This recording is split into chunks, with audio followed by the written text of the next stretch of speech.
Но мы просто уже не можем быть равнодушными. Каждый день мы читаем новости, и эти новости каждый раз нас ужасают. На сегодня женщины стали самой уязвимой частью населения.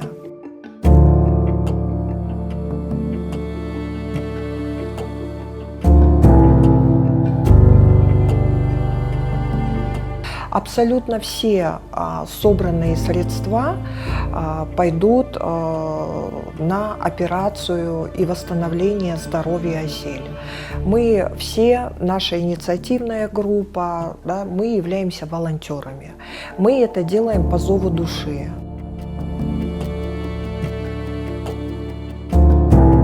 Для нас очень важно сделать обзор этого фильма, да, с точки зрения насилия, с точки зрения поведения насильника, жертвы, и связать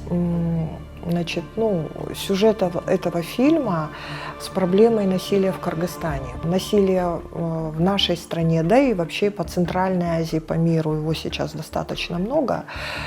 Но нет такой просветительской работы. У нас в обществе в основном осуждают жертву насилия, но абсолютно никакого осуждения со стороны, к насильнику нет.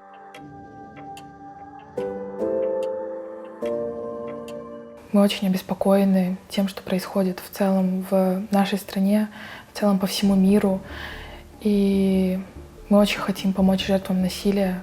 Сейчас самое основное для Асель — это лечение. Ей нужна пластическая операция, потому что ее муж буквально пытался изуродовать ее. Асель — это же история и Бурулай, и Айзады, и матери с 2 погибшими детьми, да, и многих-многих других. Да. Поэтому это мы, это я. Асель, Бурулай, Айзада — это каждая женщина в Кыргызстане.